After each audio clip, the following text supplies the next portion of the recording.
Jeffery Dahmer, a name infamous for murder, misery, and sadness. He is one of the most notorious serial killers in the world's history, still being discussed nearly 30 years later, dubbed the Milwaukee Cannibal.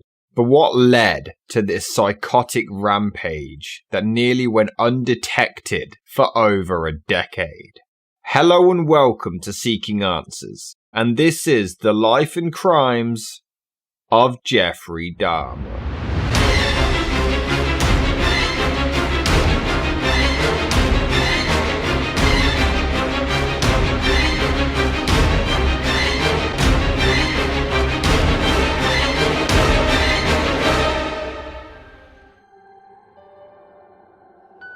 Jeffery Lionel Dahmer was born on May 21st, 1960 in Milwaukee, Wisconsin, to teletype machine instructor Joyce Annette and Marquette University chemistry student Lionel Dahmer. As a child, Jeffery was believed to have been neglected and deprived of a lot of attention, though others claim he was actually doted upon as an infant and toddler by both parents. Jeff was raised with all the love and care and concern that any child could be raised with, and what happened to him, I don't know. I wish I knew. I'd give anything to know. I asked the universe, why would this be allowed to happen? I don't have an answer for that. But it's worth noting that his mother Joyce would often argue with her husband and their neighbours, and was known for often being tense and hungry for attention. Jeffery entered his first grade at school when Joyce fell ill and spent most of her time in bed, while his father Lionel was always busy with his university studies, keeping him away from home. Whenever he was around, his wife, who suffered from depression but was also diagnosed with hypochondria, would often demand his constant attention. Joyce would consistently work herself into a state of anxiety trying to please her husband, and she even attempted suicide via overdose on Equinil. Due to their busy and neglectful home life, Jeffery received very little attention from either parent. Jeff's first grade teacher described him as inordinately shy, said that he stayed away from all the kids out here on the playground and seemed to be profoundly unhappy. Shouldn't that have set off some kind of alarm? We visited the teacher, and we became very concerned, as she did. But I thought it was just shyness, as I had gone through when I was a youngster in school. But what for you had been shyness, for him was becoming near total isolation. That's right. In retrospect, that's very true. Despite this, he was a happy and energetic child, but shortly before he turned the age of 4, he required a double hernia surgery, which severely damaged his health. Some believe that it was this operation that was a contributing factor and altered Dahmer's mental state permanently, as he was no longer that same happy and energetic child from that point on, though others believe it wasn't the case. What was he like as a young boy? Wonderful. I thought he was wonderful. Jeff was the most beautiful, darling, sweetest baby, the nicest young boy. There just were no real signs. Your dad says that somewhere around the age of 6, he thought that you began to change, that you began to withdraw, that you became much more shy. Oh yeah, that's the time I really remember noticing that things weren't quite right. So it wasn't so much innate shyness as it was wanting to withdraw from tension and arguments and problems in the house. That's how I saw it, yeah. Though it is worth noting that Joyce took a lot of medication during her entire pregnancy, which also could have been a factor. Were you prescribed medications, including morphine, barbiturates? I don't know what medications were prescribed, and I had a doctor, a physician. I took the medicine that was prescribed for me, and for the most part I was healthy. There was nothing that was out of the ordinary as far as my pregnancy was concerned.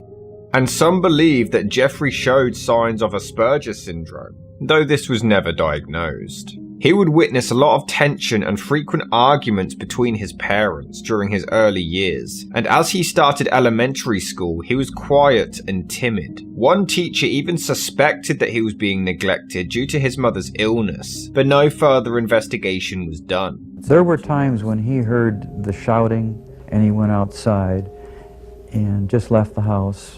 I learned later that he was slapping the trees with branches and sticks, and I guess apparently out of frustration. When you think back on those times, the arguments and the possible effect, does it cause you anguish? It makes me sick. It really makes me sick. It was unnerving, depressing, made me angry sometimes. I'd leave the house, go out in the woods and sulk, brooding, wondering why they had to have such a rough relationship. Despite this, as he grew older, he did gain a small number of friends, but he was always interested in dead animals. It's believed to have started when he was just 4 years old. His father removed some animal bones from underneath the family home, and Jeffery seemed to enjoy the sounds of the bones cracking. I noticed that Jeff had picked up these bones and just let them drop back down into the bucket. It made a clanging noise. And he seemed sort of entranced by that. He just said, as he dropped them down, it's just like fiddlesticks, he said. He soon collected large insects such as dragonflies and butterflies and kept them all in jars. But this hobby led to him collecting dead animal bodies from the road, sometimes even doing this with a friend. He would then dismember the carcasses either at home or in the nearby woods. One friend claimed that he would store the body parts in jars in the family's shed. He was just fascinated with how the bodies fit together. All I know is that I wanted to see what the insides of these animals looked like. There may have been some violence involved, some underlying subconscious feelings of violence. It was a compulsion, became a compulsion. When he was 4 and pointed to his belly button and asked what would happen if someone cut it out, was that merely an ordinary question from a child who had begun to explore his own body? Or was it a sign of something morbid already growing in his mind? When we went fishing, and he seemed captivated by the gutted fish, staring intently at the brightly colored entrails, was that a child's natural curiosity, or was it a harbinger of the horror that was later to be found in apartment 213? Dahmer's father Lionel never found this behavior alarming. In fact, he even encouraged it, believing that his son had finally gained an interesting hobby in the art of science. But in one instance, Jeffery cut the head off a dead dog, nailed the body to a tree, and impaled its skull on a stake next to a wooden cross in the woods near his home. Was there some pleasure in the cutting open of the animal? Yes, there was. No sexual pleasure, but just it's hard to describe. Sense of power, sense of control? I suppose that's a good way of putting it, yeah. In 9th grade, in biology class, we had the usual dissection of fetal pigs, and I took the remains of that home and kept the skeleton of it. And I just started branching out, dogs, cats. I suppose it could have turned into a normal hobby like taxidermy, but it didn't. It veered off into this. He would often search under and around his home for skeletons, or explored the bodies of live animals to find the location of their bones. In October of 1966, Jeffery, now 6 years old, moved with his family to Doylestown, Ohio. In December, Joyce gave birth to another little boy and allowed her eldest son to name him. He chose to call him David Dahmer. That same year, Lionel earned his degree and began work as an analytical chemist in Akron, Ohio, which was nearby. 2 years passed before the family once again moved to Bath Township, Ohio. and 2 years later, during a chicken dinner, Jeffery, now 10, asked his father what would happen if chicken bones were placed into bleach. Lionel didn't question his son's curiosity and found it quite endearing. He even showed him how to safely use bleach to preserve animal bones. Jeffery would later use this technique for so many of his victims. He was fun. We did all of the normal things that people do.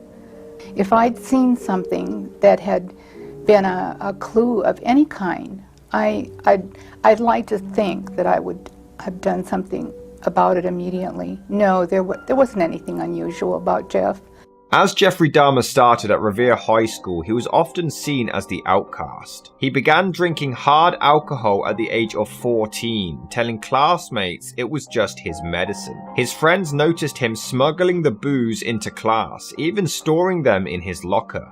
The faculty found him polite and highly intelligent, but with average grades, though he would hardly even talk to people. Jeffrey briefly participated in the high school band and was an avid tennis player, but the teachers believed his grades only failed because of his laziness and not due to lack of intelligence. One of your dad's biggest questions is when you began to slip away, when you crossed over into this world of obsession or dark fantasy from which you just couldn't return. I think it was around age 14 or 15. I started having these obsessive thoughts when I was about 15 and 16, and they got worse and worse. What were your fantasies about?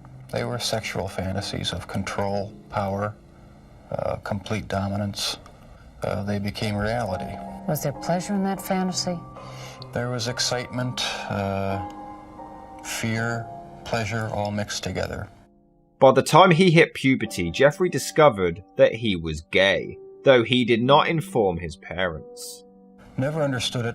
There was no use trying to fight it because I couldn't rid myself of it. It was too powerful and persistent.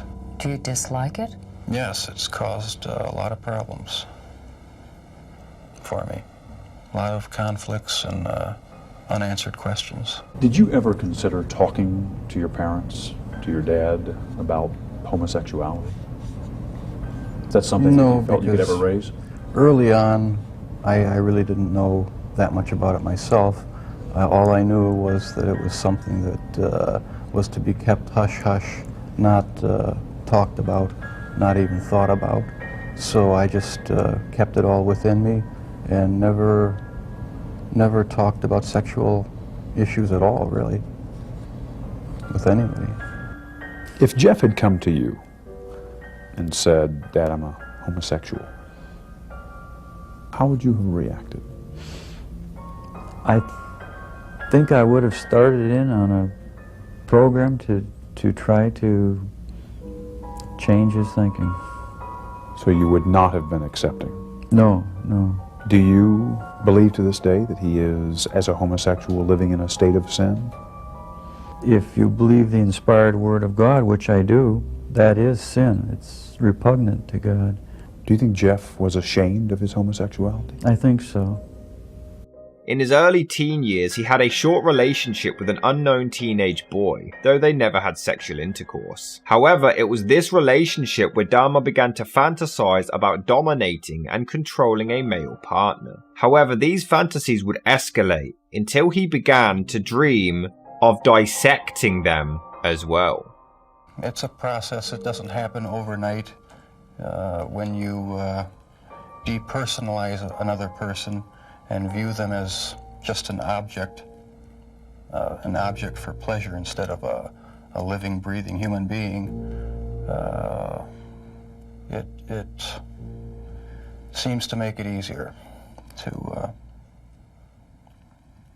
do things you shouldn't do. Dahmer turned 16 and he noticed a local man who would often go jogging around the area, and he found him attractive.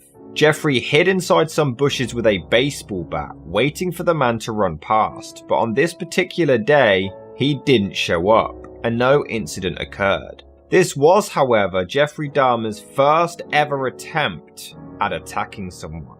Do you know what started it? Was there any kind of incident that you can remember? To this day, I don't know what started it. And the person to blame is sitting right across from you. That's the only person. Not parents, not society, not pornography. I mean, those are just excuses.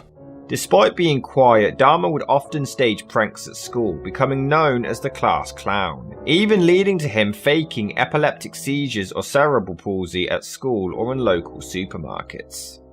By 1977, Dahmer's grades began to decline further, leading to his parents hiring him a private tutor to no avail. That same year, his parents sought marriage counselling in an attempt to save their relationship, as their arguments continued. Lionel soon discovered that Joyce had had an affair, so they agreed to divorce, but to do so amicably. Lionel moved out in early 1978, leaving the two boys in her care.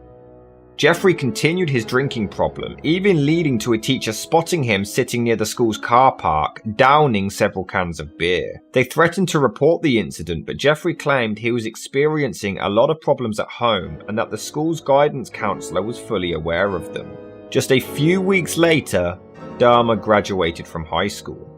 That same year, Joyce moved out with her youngest son David to live with some relatives. Dahmer was now 18 and he chose to remain in the family house alone. His parents' divorce was finalized on July the 24th, 1978. 3 weeks after Jeffrey Dahmer graduated from high school, and his long rampage would begin. The first killing was not planned. I was coming back from the shopping mall back in '78. I had had fantasies about picking up a hitchhiker and taking him back to the house and having complete control and dominance over him. I never in my wildest nightmares thought that it would become a reality. He caught my eye. I drove past him, thought to myself, should I stop and pick him up or should I just keep on going? I wish I just kept on going, but I didn't. Turned around, picked him up, and that's when the nightmare became a reality. At this point, his father Lionel was temporarily living in a nearby motel, and Joyce and David were in Chippewa Falls, Wisconsin, while Jeffrey lived alone in Bath Township. On June the 18th, 1978, Jeffrey Dahmer picked up a hitchhiker by the name of Stephen Mark Hicks, who was about to turn 19. Dahmer noticed Hicks' bare chest, which gained his immediate interest, inviting him back to his place to share some drinks. Hicks was on his way to a rock concert in Lockwood Corners, but did agree to his company. They hung out for a few hours drinking and listening to music, until Hicks wanted to leave, but Dahmer didn't like that idea. I had these obsessive desires and thoughts wanting to control them, to, I don't know how to put it, possess them permanently. And that's why you killed them? Right. Not because I was angry with them, not because I hated them, but because I wanted to keep them with me. Was this about some kind of desire to keep these people with you, not to be abandoned, not to have them leave? I think that did play into it, but there was a big element of wanting complete control over someone, total control, not having to consider their wishes, being able to keep them there as long as I wanted. He bludgeoned Stephen Hicks with a 10-pound dumbbell from behind, twice as he sat in a chair. Once unconscious, Dahmer strangled him to death with the bar of the dumbbell, before stripping him naked and masturbating over the corpse. Once it happened the first time, it just seemed like it had control of my life from there on end. It was a major part of my thinking from then on. The next day, Jeffrey dissected Hicks' body in his basement before burying the remains in a grave in his backyard. However, just a few weeks later, Dahmer dug up the remains before cutting the flesh off of the bones. He then dissolved the skin in acid before flushing the solution down the toilet and crushing the bones with a sledgehammer before scattering them in some nearby woods. When you killed these men, afterwards, were you repulsed Were you upset? No, at the time, it was almost addictive. It was almost a surge of energy. I wouldn't have to worry about any of their needs or anything. I just had complete control of the situation. 6 weeks later, Dahmer's father Lionel and his new fiancée Sherry returned to the home to move in. They noticed a change in Jeffrey's demeanour, and Lionel even spotted his son's bedroom at one point completely covered with empty liquor bottles. What was the scene like when you came into the house and saw him? He had a dead look in his eye, and he just looked extremely sad. He was wandering aimlessly about the house. He was very uncomfortable. That August, Jeffrey enrolled at Ohio State University, wishing to major in business studies. However, he was incredibly unproductive due to his constant alcohol abuse throughout the entire term. His grades all failed except riflery, which was only a B-. Lionel had paid for the entire year in advance, but Jeffrey dropped out after just 3 months. In January, his father managed to convince Jeffrey to enlist in the United States Army, where he trained as a medical specialist in San Antonio, Texas. On July the 13th, he was stationed in Baumholder, West Germany as a combat medic, and he was described as a somewhat decent soldier. What happened to you in the 9 years in between that you were able to stop, that you were able to control yourself? It just wasn't an opportunity to fully express what I wanted to do. There was just not the physical opportunity to do it then. However, years later, 2 soldiers came out to claim that Dahmer raped them during his time there. One, claiming to have been Dahmer's roommate, stated that Jeffrey raped him frequently over the course of 17 months, while the other claims Dahmer drugged and raped him inside an armoured personnel carrier. Allegedly, Dahmer would even consume alcohol in the barracks and, in a drunken state, would confess to the soldiers that he murdered the guy in Ohio. But nobody took him seriously, and nobody reported it. No one had a clue as to what was happening for over a decade. As Jeffrey continued to abuse alcohol, his performance deteriorated, and in March of 1981, he was deemed unsuitable for the military and was discharged from the army. On March the 24th, Dahmer was sent to Fort Jackson, South Carolina for debriefing and was given a plane ticket to travel anywhere in the entire country. However, he couldn't bear to face his father after failing him, and instead headed to Miami Beach, Florida. He managed to get a job at a delicatessen and rented a room in a motel, but most of his wages were spent on alcohol, and he was soon evicted after failing to pay the rent. He began to spend his evenings on the beach as he continued to work at the delicatessen, but he did end up gaining the courage to phone up his father and asked to return to their home in Ohio. In September, he returned to live with his father and stepmother, helping with the chores while he looked for further employment. He continued to drink, and just 2 weeks after coming home, he was arrested for drunk and disorderly conduct, being fined for $60 and given a suspended 10-day jail sentence. Lionel tried his best to get his son clean off the alcohol, but all attempts failed. In December, Lionel and Sherry sent Jeffrey to live with his grandmother in West Allis, Wisconsin. His grandmother is the only family member who Jeffrey would ever talk about with any kind of affection. The family hoped that her influence, as well as a change of scenery, might help Jeffrey clear his head and get off the alcohol. At first, it went well. He went with his grandmother to church, he did all the chores, sought employment, and followed all of her rules. But he continued to frequently drink and smoke. In early 1982, he did manage to get a job as a phlebotomist at the Milwaukee Blood Plasma Center. He managed to hold this job for 10 months before being laid off. For the 2 years that followed, Dahmer remained unemployed and solely relied on his grandmother to financially support him. On August 7, 1982, not long before losing his job, Jeffrey Dahmer visited Wisconsin State Fair Park and exposed himself to a crowd of 25 women and children, being arrested for indecent exposure and fined $50 plus court costs. In January of 1985, Dahmer finally managed to get a job as a mixer at the Milwaukee Ambrosia chocolate factory, working 11 p.m. until 7 a.m. 6 nights a week, only having Saturday evenings off.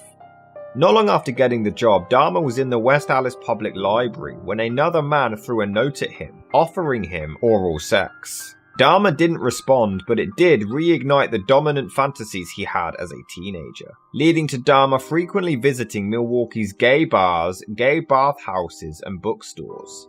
He even stole a male mannequin from a store and used it for sexual stimulation, until his grandmother discovered it in his closet and demanded he get rid of it. By late 1985, Dahmer was regularly visiting bathhouses, which he found relaxing, but as he hooked up with men, he found it frustrating that they were moving during sex. He viewed them as objects of pleasure and not people. So as of June 1986, he began putting sleeping pills into drinks for his partners, and then raping their unconscious bodies. However, due to his suspicious behaviour, his membership was revoked and he was soon banned from the bathhouses, resorting to him visiting hotel rooms thereafter instead. Not long after, Dahmer read a newspaper about an 18-year-old man's funeral, which gave him the idea to dig up the corpse and take it home. He allegedly tried to do this, but the soil was far too hard to dig up, and he quickly abandoned the plan. In August, Jeffrey Dahmer masturbated in front of two 12-year-old boys at the Kinnickinnic River and was arrested. Originally, he confessed to the crime and was again charged for indecent exposure, but then changed his story and claimed that he was just urinating and didn't realise the two children were there. Due to this change of story, his charge was altered to disorderly conduct, and on March the 10th, 1987, he was sentenced to 1 year probation and was forced to go to counselling. On November the 20th, 1987, Jeffrey Dahmer still lived with his grandmother, but he met a 25-year-old man named Stephen Toomey at a bar and invited him back to his room at the Ambassador Hotel in Milwaukee. I was just planning on drugging him and spending the night with him. I had no intention of hurting him. When I woke up in the morning, he had a broken rib here. I was heavily bruised. My forearms were bruised, and his chest was bruised, and blood was coming out of his mouth. He was hanging over the side of the bed. Apparently, I had beaten him to death with my fists. And you have no memory I of have it? no memory of it. But that's what started the whole spree all over again. I have no memory of beating him to death, but I must have. And that's when it all started again. And once it started again, you found it impossible to stop. Right, that's when the obsession went into full swing. Jeffrey couldn't believe that this had happened.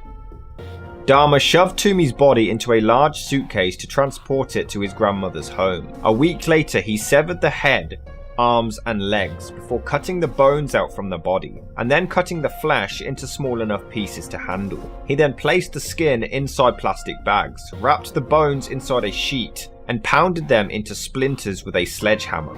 This entire process took around 2 hours, and then he simply disposed of all of Toomey's remains in the trash.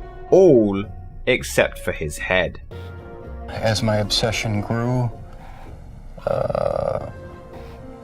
I was saving body parts such as skulls and skeletons.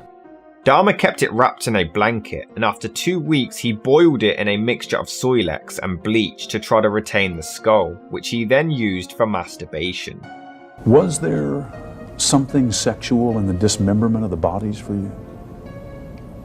As time went on, yes, I did get there was a sexual part to that. I started saving the skeletons and preserving other parts, and one thing led to another. It took more and more deviant type behaviors to satisfy my urges. However, the skull eventually became too brittle from all the bleach, and Dahmer had to destroy and get rid of it. It's believed that Dahmer just didn't remember this incident as he was intoxicated during the attack, though others believe it was split personality disorder. After the death of Toomey, Dahmer became addicted and actively sought out victims near gay bars, which he would then lure back to his grandmother's house. 2 months later, Dahmer met a 14-year-old Native American prostitute named James Doxtader. He offered him $50 to pose for nude pictures at his home. Once there, they exchanged in sexual activity before Dahmer drugged him and strangled him in the cellar. He left the body there for an entire week before dismembering it the same way he did to Toomey. He once again disposed of the remains but boiled and kept the skull, though he had the same results and had to eventually destroy and get rid of it. I'd go to the nightclubs, drink, watch the striptease shows, and if I didn't meet anyone at the bars, I'd go to the bath clubs and meet someone there, offer them money, and we'd go back to the apartment, have a few drinks. I'd have the sleeping pill mixture already prepared. Person would drink it, fall asleep, and that's when they would be strangled. On March the 24th, 1988, Jeffrey Dahmer met 22-year-old bisexual Richard Guerrero outside a gay bar. He offered him $50 just to spend the night with him, to which he agreed. Once at his home, he drugged Guerrero with sleeping pills before strangling him with a leather strap. Dahmer then performed oral sex on the corpse and then dismembered the body within the next 24 hours. Once again disposing of the remains in the trash. Like before, the skull became too brittle and had to be destroyed months later. Was it the killing that excited you, or is it what happened after the killing? No, the killing was just a means to an end. That was the least satisfactory part. I didn't enjoy doing that. On April the 23rd, Dahmer lured an unknown man back to his house and once again drugged his coffee. However, his grandmother called down, "Is that you, Jeff?" Dahmer replied to suggest that he was alone, but she did look into the room to see that he wasn't. Due to this, Jeffrey didn't kill the man in question, but once he became unconscious from the drugged coffee, Dahmer took the man to the local hospital. In September, Jeffrey's grandmother finally asked him to move out due to him always bringing young men back to her house, as well as bizarre foul smells coming from the basement and the garage. It didn't take long for Jeffrey to land on his feet, however, finding his own apartment on North 25th Street, and he moved in on September the 25th. Just the next day, Jeffrey lured 13-year-old Kazan Synthesophone back to his home, asking him to pose for nude photographs, which is when he sexually assaulted him. Kazan was able to escape and quickly reported Dahmer to the authorities. In January 1989, Jeffrey Dahmer was convicted of second-degree sexual assault and of enticing a child. However, sentencing was suspended until May that year. On March the 20th, Dahmer had a 10-day Easter absence from work, which is when he moved back in with his grandmother. During this time, as he awaited his sentencing, on March the 25th, he met 24-year-old model Anthony Sears at a gay bar. Dahmer wasn't particularly looking for a crime, but he claimed that Sears began talking to him, so he lured him back to his grandmother's home. They performed oral sex on one another before Dahmer drugged and strangled him. The next morning, he placed the body in his grandmother's bathtub where he decapitated the corpse and then skinned the body. He stripped the flesh and destroyed the bones, which he again got rid of in the trash. Dahmer admitted he found Sears incredibly attractive and he was the first victim where he kept the remains, preserving his head and genitalia, storing them in acetone, an organic compound, keeping them in his work locker. I kept the mummified head and skull of one of the victims in a carrying case in my locker at work. Were you almost flaunting it? Yes, but that's how strong the compulsion was. That's how bizarre the desire was. I wanted to keep something of the person with me. Were there times when your dad may have been closer to discovering what was going on than even he knew? The box incident was about as close as it came. Yeah. It was about a 1 foot square box, metal and wood box. My dad, 1 week, came to visit and happened to see it, and he was wondering what was in it. He didn't know. Nobody knew. And I said, "Jeff, open it up." I just want to see what's in there. We got into a bit of an argument because I wouldn't open it up. And I said, Jeff, open it up or I'm going to just take it down into the basement and get a screwdriver or something and open it up. I was thinking I've got to stop this from happening.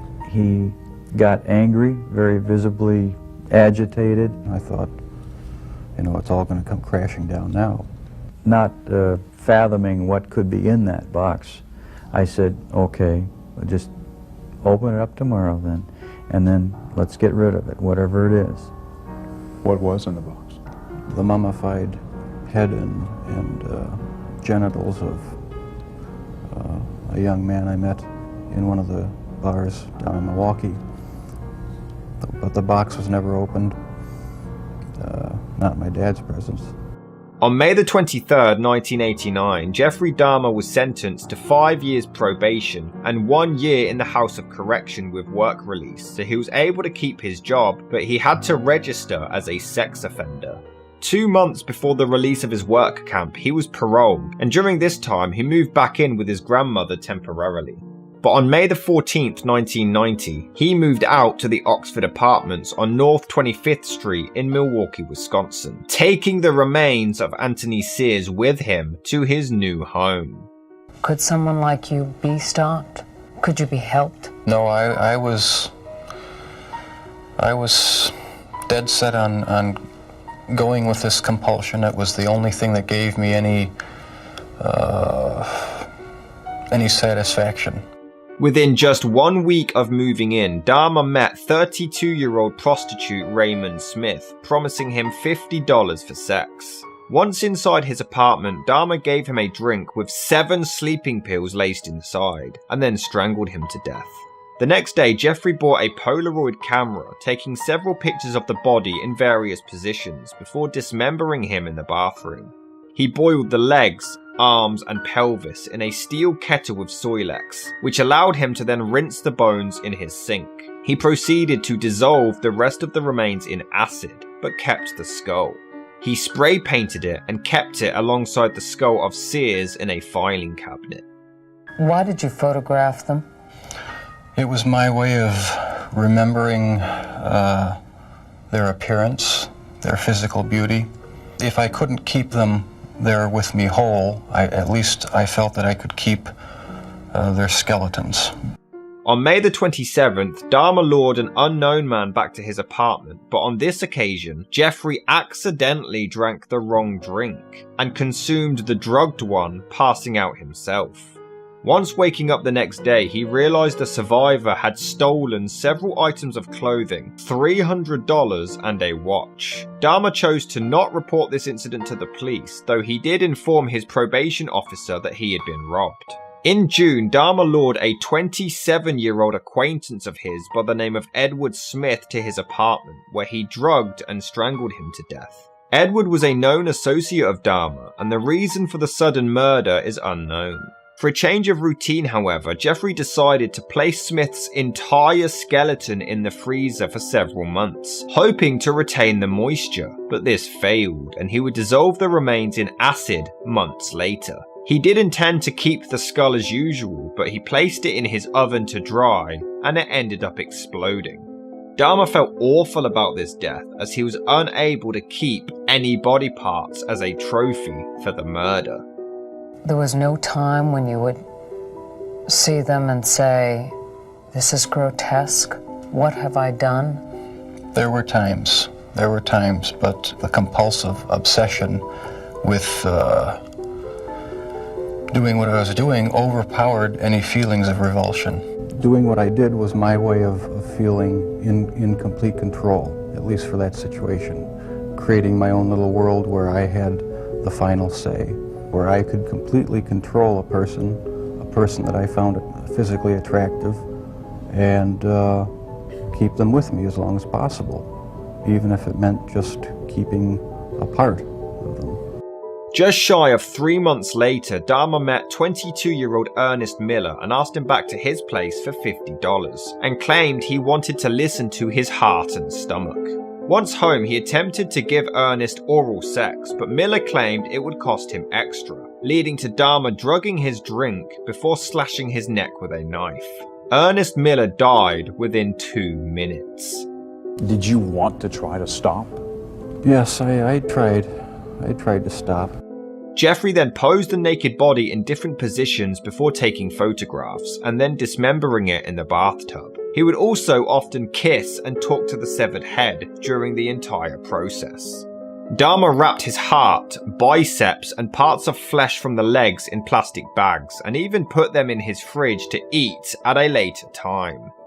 I was branching out. That's when the cannibalism started, eating of the heart and the arm muscle. It was a way of making me feel that they were a part of me. At first it was just curiosity, and then it became compulsive. He then boiled the remains with Soilex to turn them into jelly before rinsing the flesh off the skeleton, which he wanted to keep. He put the bones in a bleach solution for 24 hours before leaving them to dry for a week. He put the head in the fridge before stripping its flesh and then coating it with enamel. Did you like feeling evil? No, I didn't, but I tried to overcome the thoughts, and it worked for a while, but eventually I gave in. On September the 24th, Dahmer met 22-year-old David Thomas at the Grand Avenue Mall and invited him back to his place for some drinks and offered money for nude photographs. However, after drugging Thomas, he no longer felt attracted to him. He was too scared to let him wake up, expecting an angry reaction, which is the only reason Dahmer opted to strangle him to death. He then dismembered the body and didn't keep any of the parts, though he did photograph the dismemberment process and kept all of the pictures. My name is Inez Thomas, and I'm the mother of David Thomas. You know, I don't understand how a person could really harm a person and to say that, well, I did this because he wasn't my type. Well, if everybody go around doing something to somebody because they're type, this would be a sad world today. And I just feel that this man should never be able to walk the face of earth or to be able to harm anyone else again. Their sexual preference didn't matter to me. Did their race matter to you? No, their race didn't matter to me. The first two young men were white. The third young man was American Indian. The fourth and fifth were Hispanic. So no, race had nothing to do with it. It was just their looks. For the next 5 months, Dahmer didn't kill anyone and failed to successfully lure any man back to his home, which led to Jeffery feeling senses of anxiety and depression, in addition to not feeling happy about his lifestyle and financial difficulties, even gaining suicidal thoughts. In February of 1991, Dahmer met 17-year-old Curtis Straughter at a bus stop near Marquette University. He promised him money for nude photographs as well as sexual relations. Once there, he drugged him before strangling him with a leather strap and dismembering him. Jeffery kept his skull, hands, and genitals, once again taking photographs of the entire ordeal. My name is Dorothy Straughter. I'm Curtis Straughter's mother. Just a few things that I would like to say. You took my 17-year-old son away from me. I'll never get a chance to tell him that I loved him. I'd have a chance to tell him that I loved him the last time I saw him, which will be a year tomorrow. You took my mother's oldest grandchild from her, and for that I can never forgive you. I even went so far as planning on setting up an altar with the 10 different skulls and skeletons. And what was the purpose of the altar going to be? As a sort of memorial. A point where I could, I don't know. It's so bizarre and strange, it's hard to describe. A place where I could collect my thoughts and feed my obsession. On April the 17th, Dahmer met 19-year-old Errol Lindsay, who was actually heterosexual. Jeffery still managed to lure him back to his place where he drugged him and then drilled a hole into his skull before pouring hydrochloric acid inside it. He wanted to try this experiment out, intending to basically induce a permanent, unresistant and submissive state. Essentially a real-life zombie. Then I tried to keep the person alive by inducing a zombie-like state, by injecting first dilute acid solution into their brain or hot water, and it never did completely work. Lindsay woke up complaining of a headache, leading to Dahmer drugging him a second time before strangling him to death. He kept his head before skinning the body and placing the skin in a solution of cold water and salt for several weeks, hoping to permanently retain it. However, the skin, once again, became too frayed and brittle, and he had to get rid of it. My name is Rita Isbell, and I'm the oldest sister of Errol Lindsay. Whatever your name is, say, I'm mad. This is how you act when you are out of control. I don't want to ever see my mother have to go through this again. Never, Jeffrey. Jeffrey, I hate you, motherfucker. I hate you. This is out of control. Don't fuck with me, Jeffrey. I'll kill you. God damn it. Look at me, motherfucker. I can kill you. What's your name, man? How do you feel about what you did? I'm glad that it's over. There's nothing, any words I say to the victims' families are just going to seem trite and empty. I don't know how to express the regret, the sorrow,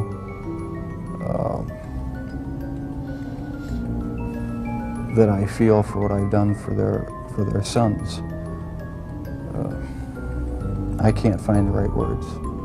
By now, many residents of the apartments complained about foul smells coming from Dahmer's home, as well as several bizarre sounds of falling objects and even sounds of a chainsaw. Dahmer originally blamed the smell on his freezer breaking, causing the food to become spoiled, though he later changed his story and said that his fish had recently died, but he promised to sort the issue nonetheless.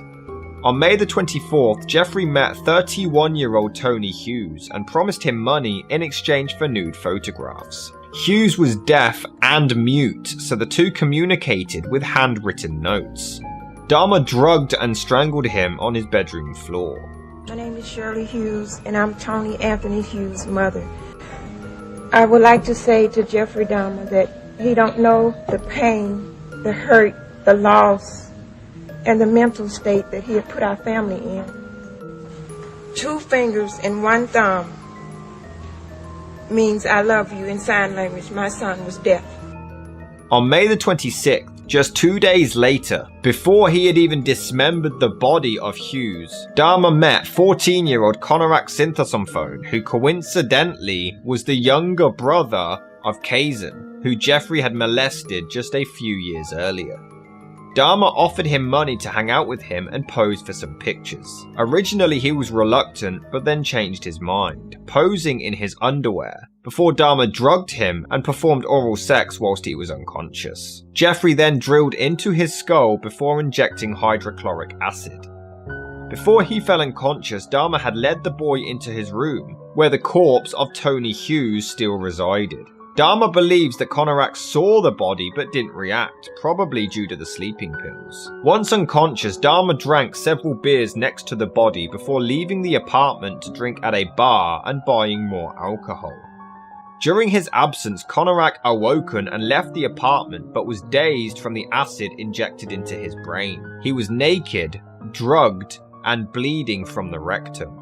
In the early hours, Dahmer returned home and discovered Konorak sitting outside naked on the corner, talking to 2 distressed women, Sandra Smith and Nicole Childress. Konorak was Laotian, though he spoke fluent English, but he was so dazed he couldn't communicate to the authorities about what was going on. Dahmer approached them and claimed that Konorak was his friend, and he tried to lead him away, but the ladies wouldn't let him and claimed that they had called the police. Once the officers showed up, John Balsazak and Joseph Gabrish found Dahmer genuine and completely relaxed. Jeffrey claimed that Konorak was his 19-year-old boyfriend and that he had drunk too much after they had an argument, and he often acted erratic once intoxicated. The women tried to intervene and even pointed out that Konorak was bleeding from his buttocks and that he was struggling whenever Dahmer tried to lead him away, but the officers told them to back off, to not interfere, and to shut up. The ladies knew Konorak and recognized him from the area, and they were genuinely convinced that his life was in danger, but their concerns were ignored. The police simply covered Konorak with a towel and walked him back to Dahmer's apartment. Jeffery showed them the underwear photos to prove that they were in a relationship. The officers did notice a strange smell coming from inside Dahmer's apartment, and one of them did poke their head in to look around the room, but didn't choose to have a proper search. They left Konorak with Dahmer, asking him to take good care of the boy. Neither checked for Konorak's identification or tried to find out who he truly was, nor did they check Dahmer's. If they had simply done a background check on Jeffery, they would have seen that he was a convicted child molester under probation who had molested Konorak's brother years earlier. As soon as they had left the premises, Dahmer injected more hydrochloric acid into the boy's brain, this time killing him. The next day, Dahmer took the day off work to dismember both corpses in his apartment, and he kept both of their skulls. Do you still feel those same urges? Do you still feel that compulsion, that obsession? I wish I could say that it just left completely, but no, there are times when I still do have the old compulsions. Due to the police response being publicised, as well as an audio clip of both Balsazak and Gabrish making homophobic slurs about the situation over the radio, as well as mocking the situation, both police officers were terminated. The city of Milwaukee paid the family $850,000 to settle a lawsuit over how the police handled the situation that day. Regardless, both officers appealed the decision to terminate them, and they were actually reinstated. But they denied any wrongdoing on that night. God is my witness, I didn't just dump a little boy in the hands of a murderer. That's not what happened. We're trained to be observant and spot things. There was just nothing that stood out or we would have seen it. I've been doing this for a while, and usually if something stands out you'll spot it. There just wasn't anything there. Some believe they only left the foreign boy with the white Jeffrey Dahmer because of the colour of their skins. Especially because the women who found the boy were black, and the officers were white, though they both wholeheartedly deny this being a racial issue. 10 of your 17 victims were black. Were they racially motivated? It was not racially motivated. It was not sexual preference. It was just to find an obsession with the best-looking young man I could find. On June the 30th, Jeffrey Dahmer travelled to Chicago, where he met 20-year-old Matt Turner at a bus station. Dahmer offered him the chance to travel to his home in Milwaukee for a professional photo shoot. Once there, Jeffrey drugged, strangled, and dismembered him, placing his head and internal organs in several plastic bags in his freezer. Turner was never reported missing. Just 5 days later, Dahmer met 23-year-old Jeremiah Weinberger at a bar and lured him back to his apartment, promising to spend the weekend with him. He then drugged him and injected boiling water into his skull twice, which put him into a coma where he died 2 days later. Dahmer noted that this is one of the most exceptional deaths to him, as he was the only one to die with his eyes open. On July the 15th, Jeffrey Dahmer met 24-year-old bodybuilding enthusiast Oliver Lacey, asking him to pose for nude photographs. Once in Dahmer's apartment, they both engaged in sexual activities before Jeffrey drugged him. However, this time, Dahmer wanted to prolong the experience and spend more time with him while he was alive. He attempted to render Oliver unconscious with chloroform, but then phoned his work to ask for a day off, though the next day he was suspended. Once off the phone, he then strangled Lacey to death before having sex with the corpse and dismembering him. He placed his head and heart in the fridge with his skeleton in the freezer. 4 days later, Dahmer was fired from his job. That same day, he lured 25-year-old Joseph Braidhoft back to his home, where he strangled him and then left him covered in a sheet on his bed for 2 days. On July the 21st, Dahmer removed the sheets to find the head covered in maggots, leading to him decapitating the body, cleaning the head and placing it inside his fridge. He later dissolved the torso as well as 2 other victims with acid. Good morning, Honor. My name is Donald Braidhoft. For the Braidhoff family, My mother gave 5 beautiful kids. We lost. He destroyed the baby of the family. And I hope you go to hell. What was the turning point for you that made you suddenly realize that you had done something terribly wrong, something you should be sorry for? It was the night of the arrest. On July the 22nd, 1991, Jeffrey Dahmer approached 3 men, offering any of them $100 to spend time with him, have some drinks, and pose for naked photographs. Only one agreed: 32-year-old Tracy Edwards. As soon as they entered Dahmer's apartment, he noticed a foul smell, as well as several boxes of hydrochloric acid on the floor, which Dahmer claimed he used for cleaning bricks. Why, first it was a foul odor, okay? Tell us about that. What kind of an odor? It was just like an odor. I didn't quite know what it was. You know, he told me a sewer pipe had broke and management would take care of it. After some small chat, Dahmer turned Tracy's attention to his pet tropical fish, and once distracted, Jeffrey put a handcuff on his wrist. He then attempted to handcuff both his wrists together but failed. Regardless, he asked Tracy to accompany him to the bedroom to pose for some naked pictures. At times he would go through like different changes with me, you know. Tell us about that. One minute he's like nice, then he was telling he didn't want people to leave him or abandon him, things of this nature, you know. Yeah. Well, what did you think about him as a person? What impression was made on your mind of this fella that you're dealing with here? Yeah. That at times he wasn't himself, and then at times he was like a nice guy, you know. He would come and go different times, you know. Once inside, Tracy noticed several nude male posters on the wall, and a video of the popular horror movie The Exorcist 3 was playing on the television. I felt so hopelessly evil and perverted that I actually derived a sort of pleasure from watching that tape. Was there any parts of the movie that was going on that you saw that he said anything about? It was like the part about the preacher that used to be a preacher that had got possessed, and that it would seem like he was like interested in that part. That part had his attention more than anything. There was also a blue 57-gallon drum in the corner, which had a strong smell emanating from it. At this point, Dahmer pulled out a knife and said he wanted to take naked pictures of Tracy. Edwards didn't want to upset him, so he unbuttoned his shirt and promised to let him do so if he removed the handcuff and put the knife away. Dahmer didn't respond to this, but he did turn his attention to the television. He began rocking back and forth, quietly chanting as he was fixated on the Exorcist movie. Dahmer then placed his head onto Tracy's chest, listening to his heartbeat and pressing his knife against him, claiming he wanted to eat his heart.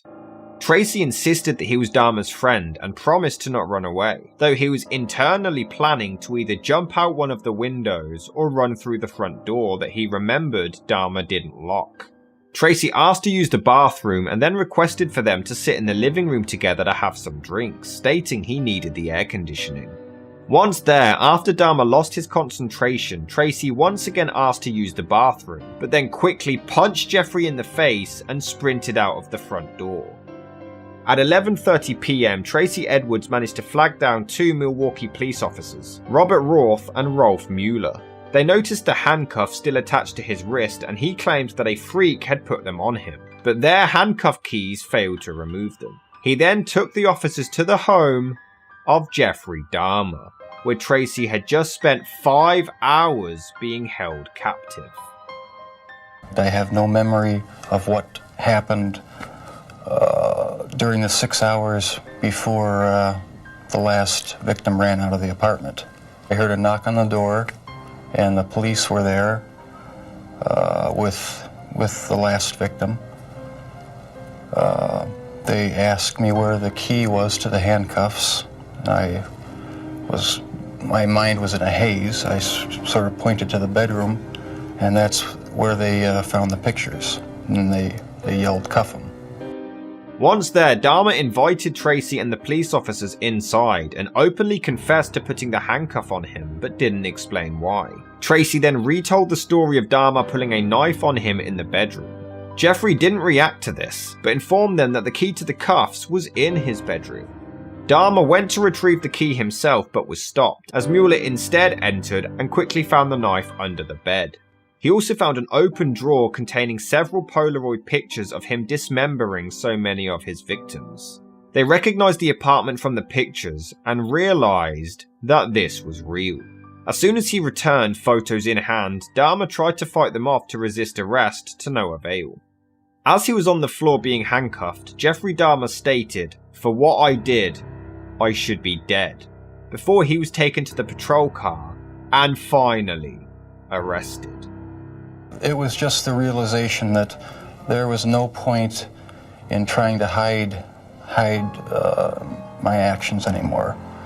The best route was to help the police identify all the victims and just make a complete confession. Mueller investigated the fridge to discover a freshly severed head of a black man on the bottom shelf. Further inspection led to them finding 4 severed heads in Dahmer's kitchen. A total of 7 skulls, some painted and some bleached, were inside his bedroom and closet. There was blood dripping on a tray at the bottom of his fridge, as well as 2 human hearts and a portion of arm muscle, each wrapped inside plastic bags. In his freezer, they found an entire torso, as well as a bag of human organs and flesh stuck to the ice at the bottom. They found 2 entire skeletons, a pair of severed hands, 2 severed and preserved penises, a mummified scalp, and in the 57-gallon drum, 3 dismembered torsos were dissolving in acid. 74 Polaroid pictures of dismemberment were also discovered. The officers described it as more of someone's own personal museum than an actual crime scene. If you were out on the street now, would you still be committing the crimes? Probably. If this hadn't happened, there's no doubt I probably would be. I can't think of anything that would have stopped me. In the early hours the next day, Jeffrey Dahmer was questioned, which led to 2 weeks of numerous interviews, totaling over 60 hours. Dahmer waived his right to have a lawyer present and just wanted to immediately confess to everything he had done. He claimed, "I created this horror, and it only makes sense I do everything to put an end to it." He admitted to murdering 16 young men in Wisconsin, as well as Stephen Hicks in Ohio way back in 1978. Most of his victims were unconscious when they were killed, though some died as a result of having acid or boiling water injected into their brains. He didn't remember murdering Toomey, but due to how we found him, he believes he tried to tear his heart out from his chest. He also confessed to necrophilia to most of the victims' bodies, even performing sexual acts with their viscera. Dahmer admitted he got swept along with his addiction to kill. "I'd been completely swept along. It was an incessant and never-ending desire to be with someone at whatever cost. Someone good-looking, really nice-looking. It just filled my thoughts all day long." He claimed if he was arrested 6 months later, they would have discovered the fully built altar in his bedroom. A place where he could finally call home. On July the 25th, 1991, Jeffrey Dahmer was charged with 4 counts of first-degree murder. By August the 22nd, he had been charged with a further 11. On September the 14th, investigators had discovered hundreds of bone fragments in wooded areas that Dahmer had confessed to discarding the remains of Stephen Hicks. 3 days later, he was also charged with that murder. However, he wasn't charged for the attempted murder of Tracy Edwards, nor the murder of Toomey. By Milwaukee law, they could only bring forth charges when murder could be proven beyond reasonable doubt. But Dahmer had no memory of actually killing Toomey, and no physical evidence existed. On January the 13th, 1992, Jeffrey Dahmer pled guilty, but insane, to 15 counts of murder. Your Honor, it is over now. This has never been a case of trying to get free. I didn't ever want freedom. Frankly, I wanted death for myself. This was a case to tell the world that I did what I did not for reasons of hate. I hated no one. I knew I was sick or evil or both. Now I believe I was sick. The doctors have told me about my sickness, and now I have some peace. I know how much harm I have caused. I tried to do the best I could after the arrest to make amends, but no matter what I did, I could not undo the terrible harm I have caused. I feel so bad for what I did to those poor families, and I understand their rightful hate. I decided to go through this trial for a number of reasons. One of the reasons was to let the world know that these were not hate crimes. I wanted the world in Milwaukee, which I deeply hurt, to know the truth of what I did. I didn't want unanswered questions. All the questions have now been answered. I wanted to find out just what it was that caused me to be so bad and evil. But most of all, Mr. Boyle and I decided that maybe there was a way for us to tell the world that if there are people out there with these disorders, maybe they can get some help before they end up being hurt or hurting someone. I think the trial did that. It's also worth noting that Jeffrey Dahmer would deliberately never wear his glasses in court just so he couldn't see the faces of his victims or their families. During his trial, which began on January the 30th, 1992, it was highly debated whether or not Dahmer was mentally ill or had a personality disorder. The prosecution claimed that even if he had a disorder, it would not rid Jeffrey of the ability to differentiate between right and wrong. Though others believe he had a mental disease where he was driven by obsessions and impulses that he was genuinely unable to control. The fact that he performed necrophilia led people to believe that he was clinically insane. Many professors of psychology backed up this theory, including Dr. Fred Berlin and Dr. Judith Becker. It's believed he even had borderline personality disorder, schizotypal personality disorder, alcohol dependence, or a psychotic disorder. However, the theory that Dahmer was insane was rejected, arguing that he still drugged and had sex with living people. Others also argued that his murders were carefully calculated, and he had to have been of sound mind, especially since he only attacked people when he was alone and devoid of any witnesses. Furthermore, he often relied on alcohol, which he wouldn't have needed to if he was clinically insane. Eventually, after much deliberation, on February the 15th, 1992, Dahmer was ruled to have been completely sane. For the first 2 counts of murder, he was sentenced to life imprisonment plus 10 years, with the remaining 13 counts carrying a mandatory sentence of life imprisonment plus 70 years. The death penalty was not given as the state of Wisconsin had abolished this back in 1853, but in total, Jeffrey Dahmer was sentenced to 999 years in prison. After hearing the sentence, Lionel and his wife Sherry wanted to speak with their son privately. They exchanged hugs and well wishes, though it's uncertain what was exactly said, before Jeffrey Dahmer was escorted away. When you were a teenager, you had dreams of committing murder yourself? Almost always after I was either physically or in some other way harassed by bullies, I would wake up, say, the next morning, and I would have this feeling that I had hurt someone, that I had maybe hurt them badly, that I had killed them. 3 months later, on May the 1st, Dahmer was taken to Ohio to be tried for the murder of Stephen Hicks, where he again pled guilty and was sentenced to a 16th term of life imprisonment. Jeffrey Dahmer was transferred to the Columbia Correctional Institution. For his first year, he was placed in solitary confinement in fear that other inmates would harm him, or worse, or vice versa. After a year had passed, Dahmer gave his consent and they transferred him to a less secure unit, where he was even given a 2-hour daily work routine cleaning the toilets. Around this time, Dahmer had converted to Christianity and became a born-again Christian. He also started reading creationist books at the request of his father. In May of 1994, Jeffrey was baptized by minister Roy Ratcliffe, who had become a frequent visitor. Dahmer questioned Ratcliffe whether he was sinning against God simply by living.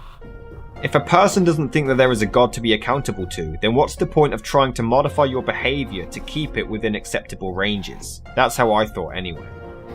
In July of 1994, another inmate, Osvaldo DeRuthi, tried to slash Dahmer's throat with a razor that was embedded in a toothbrush as Jeffrey returned to his cell after his weekly church service. Dahmer received some wounds but wasn't seriously hurt.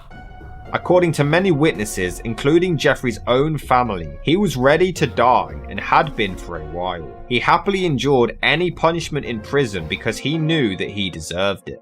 All three of his parents always remained in full contact with their son at this point, even though Dahmer hadn't seen his mother since Christmas of 1983 beforehand.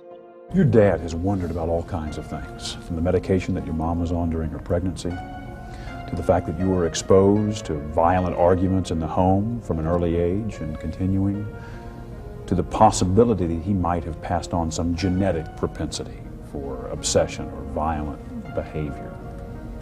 Does any of that ring true to you? I can see why he'd wonder about those things, but as far as I'm concerned, they're all excuses.